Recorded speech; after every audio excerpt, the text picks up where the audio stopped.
Hello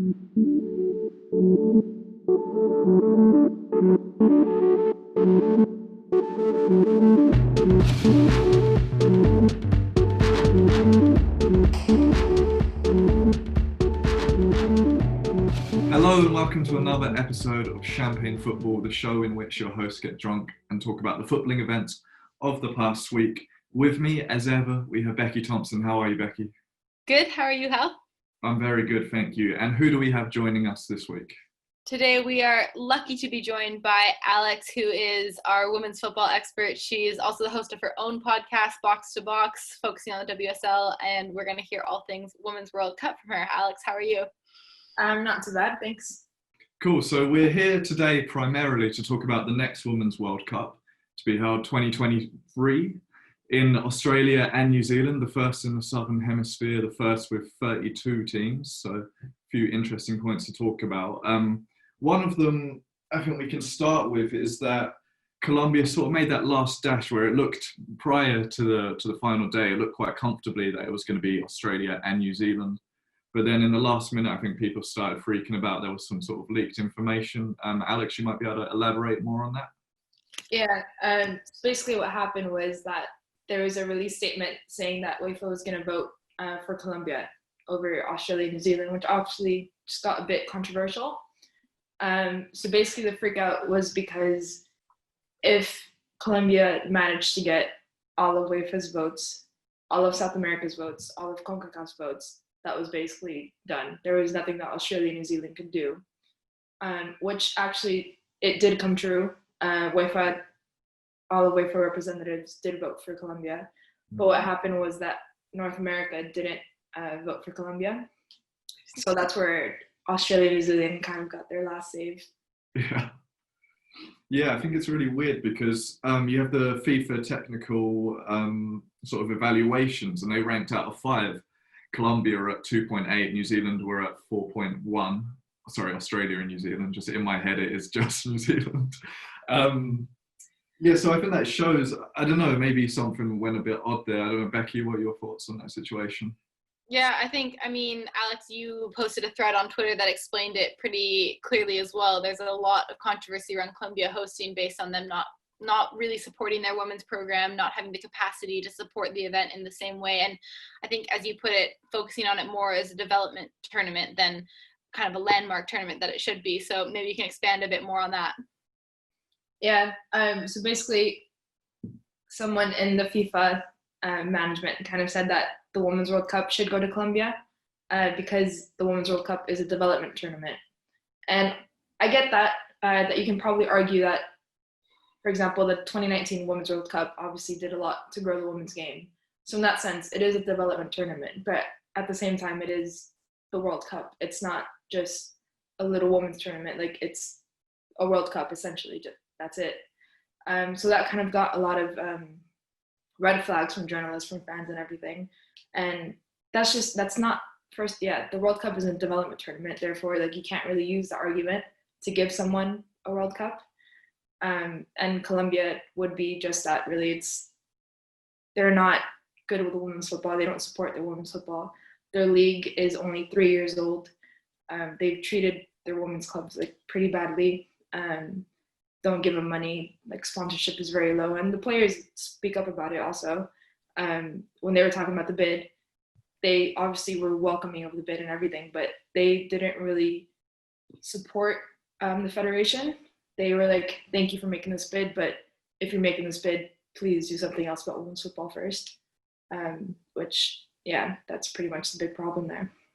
Yeah, we also heard Greg Clark of the FA, he voted for Colombia. I was wondering if you had any thoughts on that, either of you. Well, I know he lost a lot of respect from a lot of people, and I don't think he's going to be able to bounce from that.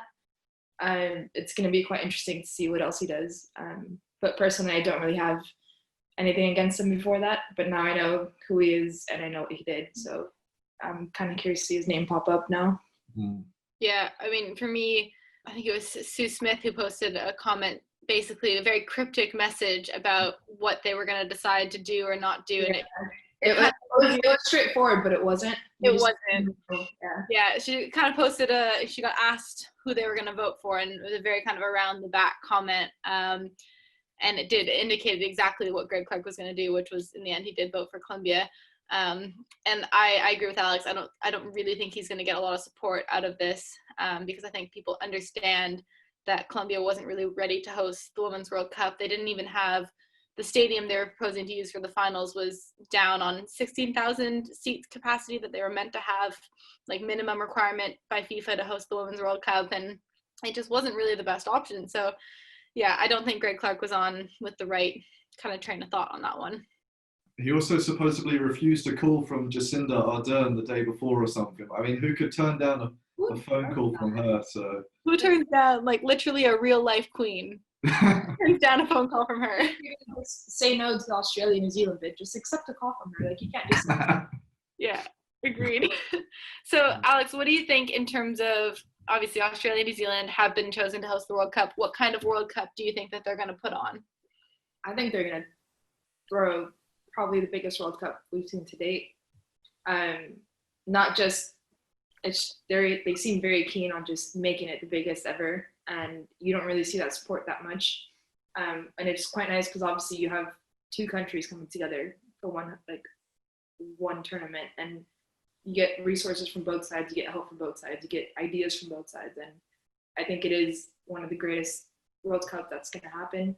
And you already see, I don't know if you saw the day before the bid happened in the Sydney Opera House, they posted pictures of the Matildas, they posted pictures of the Ferns, they posted pictures of grassroots women's football. So you know, like, their mind is in the right pace, and it's going to be amazing, I think. Yeah, for me, as somebody who lived in New Zealand for a decade, it's like very exciting. I know, like, all the facilities there, they've said 5 stadiums that could be potential venues, and they're all over 20,000, minimum. There's Forsyth Bar, which I live just down the road from, and that had, in 2015 we had the Under-20 World Cup, and like the pitches are perfect. They play rugby in these sort of stadiums, so they're prepared to have the fans. And I think, speaking again from New Zealand point of view, I think they're going to be really amazed at how popular this thing is, because it's bigger than the Rugby World Cup, and they hosted that in 2011, and that was massive for the economy and just for the country itself. So I think they will be really excited and just do everything they can as possible to just make it a really good event. Definitely. I don't think they probably could have hosted that on their own, so it's kind of nice that they got the help from Australia. I found that amazing. Yeah, and I mean, Australia is a country that we've seen over the last few years has been super dedicated to growing women's sport in general as well. I mean, they hosted the Cricket World Cup this past year and filled the final stadium with 90,000 people, record-breaking crowd. So I think we're going to see a very similar kind of turnout from the Australian and New Zealand people for the Women's World Cup. Yeah, I also think it's really important for Australasian football, women's football, because like New Zealand don't have the professional women's league. So they need, they do have to do this with Australia to help them, grow their image. And I think the long-term effect of it will be maybe you can see a change there, and you can grow it within New Zealand and also across other countries within that part of the world. Yeah, definitely. It would be interesting to kind of see New Zealand as an expansion to the W League. Yeah, because obviously you have, like, in the men's, you have Wellington Phoenix come across and play in the A-League, so maybe they can sort of work out a similar kind of system. I think they do have to look at this and take it as an opportunity to grow within the country and do more within the country, because that's a criticism you can say of Colombia, that they don't do well enough in their league. So maybe New Zealand now has to step up, having been given this opportunity. How do you think, looking at some of the New Zealand or Australian players like Sam Kerr, who are playing in the WSL right now, they've got 3 years to kind of promote that in the UK. How do you think having those players here, building towards the Women's World Cup, is going to affect everything? I think it'll be great. I mean, there's already quite a few Aussies that have come over. Sam Kerr, obviously, the big one. But there's also Chloe Lagarzo came to Bristol. Steph Catley just got announced for Arsenal. Caitlin Ford came over just before COVID. So it's obviously going to be huge. I also think that more Aussies are going to start breaking the routine that they have going from W League to NWSL and coming to Europe, just to expand their game a bit more. Because I think particularly I think the Australian national team, they're kind of stuck in a routine and they haven't been able to get back to their prime where they were before. So I think a lot of the players are looking to expand their game really just to advance football in general in Australia. I want to talk about the pandemic a little bit, and I mostly, I mean, Alex, I know you're doing some work on this, I think, around your documentary, but the kind of emergence of women's football post-pandemic. I mean, we saw before the coronavirus pandemic, we probably saw the most growth in women's football in 2019. We saw so much traction around the Women's World Cup, around the WSL. And even actually during the pandemic, there's been a lot of excitement around the NWSL returning as well. So how is women's football going to bounce back after that? And how does that put them kind of in a position to build towards what the Women's World Cup in 2023 might look like? I think it's going to be quite interesting, actually. I think it's created a shift in the kind of focus that women's football had, especially now, especially during lockdown where there's no football, obviously. There's been a lot of focus on social media and promoting a different side of the women's game. Yesterday, I spoke to Louise Selsby. She's a social media producer for the Lionesses, and we kind of touched upon that, saying how this time is the time to make content that you can't make during football, to show a different side of the players that you can't during football because there's tournaments, there's leagues, there's club teams, there's training that you have to focus on.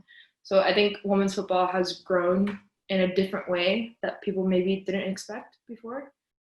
You've seen players on holiday, players not really on holiday, just going home and enjoying themselves, but they're still focused on football. They're excited to come back. And I think now the players really want to come back and play, obviously, because their season just got cut off in the middle of it without anything really. So the players are hungry to come back. The clubs are hungry to have their players back. I think it's going to be great when women's football come back because of that pause, because of that lack of football. It's just somehow controversial, it sounds, but it's just, I think it's going to be a lot better than it was before. So are you worried at all about a hangover? Because obviously it has stopped and there's so much financial issues for all football teams across the world, and that's such a big talking point for women's football, the finances. Are you worried that, there might be a hangover with this delay, and if it comes back without crowds and all those sort of issues? Or do you think they'll be able to just get back onto it and start flourishing again as they were pre-lockdown? I think there's definitely going to be a bit of a struggle, not necessarily a huge one, but you'll see differences. Obviously, for example, the Premier League gets most of their money from broadcasting, from merch, from sponsors, whereas the WSL, they obviously don't have a lot of that. So a good part of their income comes from match day experiences. So that's, without fans, you can't have that. So maybe you'll see a fluctuation in terms of finances and what the WSL clubs have as an income.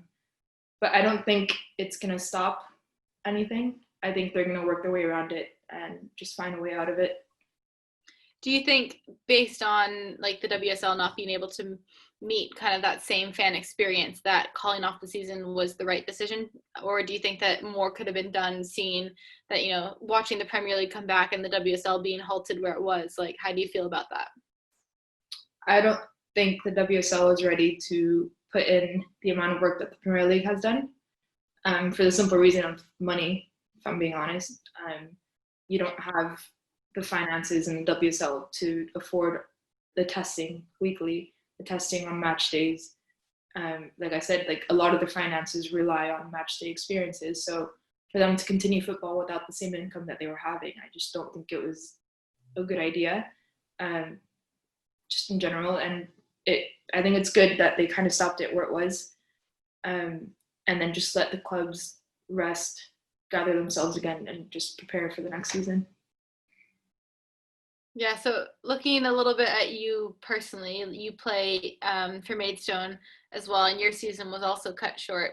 How that's a sore spot, I can see, but how has that felt? I mean, you can obviously relate to some of the players, even if it was the right decision, you can relate to those feelings of your season being cut short. How has it been for you with everything in lockdown? Oh, I hate it. Well, the difference, I guess, with us is that obviously our season was just null and void without anything else. Whereas points per game, I think would have been the better option. The argument that I know my coach and people at work and staff at the club, they have the argument that like if the WSL, the championship, got to do points per game, there was really no reason why the lower leagues couldn't have just done that. At the end of the day, we had about 75% of our season played, so points per game really wasn't a terrible option. It hurt. We were 7 points clear, like plus 54 goal difference. We were in the semifinal of the cup, so it hurt, you know. But it is what it is. There's bigger things in football, but it's still, you know, it hurt. The points per game just would have been the best option. Just give us a promotion. That's fine. Do you have relegation in your league? Because if you were down at the bottom of the table, would you be so pro points per game? Yeah. I mean, it's just, you're at the bottom of the table. You accept your fate already. It's fine. Like, I don't know. Like, what is it really going to make a huge difference next season? Yeah. Do you think that, kind of looking forward into what might happen in future leagues, that there might be some rules in place that if you've played a certain percentage of the season, that they might go with points per game or something, if something like this ever happened again? I think it's a potential. Yeah, I just don't know if the FA are actually going to do something like that. But I would imagine that now that a world pandemic happened, I think just out of precaution, I think more federations and just organizations are going to do something that could potentially prevent complete chaos again. Do you guys have any idea when you'll be coming back? Like any sort of time frame or? Absolutely no idea. No. I was down at the stadium today, and just the entire club is in the known. Like, nobody knows what they're doing. I think the men's first team just got told that they're just going to have a 4-week preseason, but they didn't really get any guidance as to when that's going to be, how it's going to be done. So we're all just in the dark, really. I think that's going to be a massive issue for football as you go lower down the divisions and the levels. It's just going to be so hard to get everybody back and playing against. Obviously, safety is a priority, but yeah. We're kind of lucky because we have our men's team that we share facilities with. So we have a full stadium, 3G pitch, and other teams can have to fend for themselves. So it's going to be interesting to see how the season plays out, if there is a season. Yeah, have you felt then that your men's and your women's programs have been very supportive of each other, or like you haven't been left, like you said, to fend for yourself? Or has there been issues between that? Have you had the same support that the men's team has had? Yes and no. Not entirely, but to be fair, like, they do more than any club, really. All the teams that we play against in the league, they have to find their own pitch, usually at like high schools or like colleges. They don't really have their own pitch, whereas our home stadium is the men's stadium, and it's top class 3G pitch where everyone else pretty much just playing mud. But there's little things that are quite different that still need a lot of improvement. Like the women's team, we don't get to train at the stadium, whereas all the youth teams do. So like you see little things that they don't really support us, but we get the stadium, and we're really thankful for that one, because they don't just kick us out to the curb and just find our own stadium. So it's support, but there isn't. And for now, we're working on it. So. Well, it's really interesting to get your perspective as a player as well as a journalist on these issues. I want to go back to the World Cup and maybe get all of our predictions on what could happen for 2027, because there was lots of talk online after this announcement that Australia and New Zealand would host the World Cup that maybe South America would be the right choice in 7 years' time. So what do you think about all of that, and where do you think it might go in 2027? I think it would be great to have a South American World Cup, just because it gives time. Even in Colombia, it gives them time to grow women's football and properly want to host this event, the World Cup. And just South America in general just needs a bit of growth in women's football. But there are other countries that have done more than Colombia. and maybe a bit more stable. But I think 2027 Colombia could definitely be a choice if they put together women's football in the country and just repair it and grow it. Don't see why not. Yeah, do you think South America as a region could perhaps most benefit from having that tournament, but not immediately, a few years down the line when they can be better prepared for it? I think definitely. I think not just because I am South American, but I think South American passion for football is just inexplicable. For a World Cup, there's a certain pride that being from South America, your country doesn't really get exposed that much outside of the Southern Hemisphere. So any opportunity for you to show your country, it's amazing. You take it with full grasp. I think that's why a lot of Colombians really wanted the World Cup in Colombia, just because it's a chance to show Colombia as a country, not just football. It's just there's going to be cameras, there's going to be tourists, there's going to be a lot of exposure to the country. So South America, in that aspect, you're going to have the passion, you're going to have the fans, you're going to have the football. Like, it's going to be unimaginable. But in terms of women's football locally, there's still some work to do, but there is progress. So if you had to choose a place then in South America to host the 2027 World Cup, looking at the fact that Brazil had a potential for a bid there as well, where would you want it to go? I mean, I would love for Chile to have it. But on a practical side, though, Chile has been growing women's football so much. And before, we used to be at Colombia's kind of low-level women's football. Like, our national team was just not, I can't find the words. Our national team was actually taken off the FIFA rankings because of inactivity. So women's football in Chile it wasn't existing a few years ago until the 2018 Copa Libertadores, the Copa America, when Chile qualified for the World Cup for the first time in the history. And then from then, you kind of just saw a shift in the country about women's football. The local league just grew. The first professional contracts in the local league were introduced. And the national team obviously went to the World Cup for the first time. That was amazing support because the men had just missed out. So a lot of focus fell onto the women because of that. So Chile, I find, would be a great place and for 2027 if they keep doing.